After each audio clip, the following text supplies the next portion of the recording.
पन्ना जिले में गौवंश की क्या स्थिति है, इसकी तस्वीर सामने तब आई जब मुख्य मार्ग पर लगभग एक दर्जन गौवंश को मृत अवस्था में और कुछ को अधमरी अवस्था में सड़क पर फेंक दिया गया।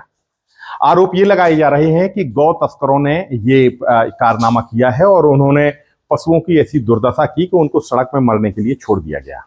नमस्कार, मैं हूं पीयूष शुक्ला और आप जी मीडिया, जी मध्य प्रदेश छत्तीसगढ़ का आप ये डिजिटल प्लेटफॉर्म देख रहे हैं। हमारे समाज में इस बात को कहा जाता है कि गौवंश की सुरक्षा होना चाहिए। सरकारें भी इसके लिए बड़े बजट को खर्च कर रही हैं, लेकिन उसके बाद भी गौवंश की स्थिति क्या है, ये एक देखने वाली और समझने वाली बात है। पन्ना जिले की बात करें तो यहाँ लगभग 3 लाख गौवंश ऐसा है जो लोग अपने घर में पालतू स्थिति में उनको रखते हैं और उनकी देखभाल करते हैं। पशुपालन विभाग के आंकड़े बताते हैं कि लगभग 38,000 गौवंश ऐसा है जो निराश्रित है और जिसके लिए जब लगभग 42 यहाँ पर मुख्यमंत्री गौशाला योजना के अंतर्गत 42 गांवों में ये गौशालाएं चल रही हैं। अब प्रश्न ये उठता है कि लगभग 5 से 6,000 गौवंश के लिए जो आश्रय के लिए गौशालाएं चलाई जा रही हैं, उनके अलावा जो गौवंश बचता है उसका आखिर क्या होता है।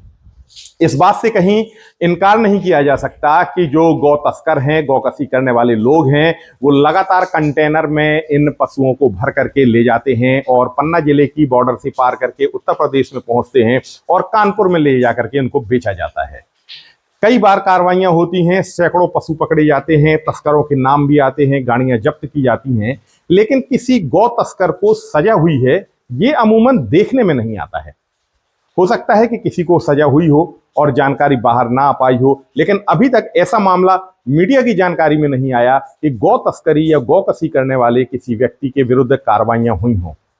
चाहे वो भैंसों का वंश हो, भैंसों पड़े हों, उनको ले जाकर के कानपुर में बेचा जाता है। उत्तर प्रदेश में एक बड़ी मंडी खुली हुई है जहां पे गौवंश को कटने के लिए बेचा जाता है। अब बात सिर्फ इतनी है कि जो दावे किए जाते हैं और गौवंश को धर्म से भी जोड़ा जाता है, ऐसी गौमाता की या ऐसे गौवंश की ऐसी स्थिति क्यों है? उसका कारण ये है कि एक तो लोगों में गौवंश को पालने की जो प्रथा है उसमें कमी आई है। गाँव में जो गौचर की भूमि है उसकी कमी है। गाँव में जो चरने की व्यवस्था थी गायों को, जंगल में अब जानवर जा नहीं पाते हैं। ऐसी स्थिति में ये निराश्रित गौवंश कहाँ जाएगा, ये अपने आप में बड़ा सवाल है, क्योंकि गौ के नाम पर जो फंड आ रहा है वो गौ के लिए ही खर्च हो, ये बहुत आवश्यक है।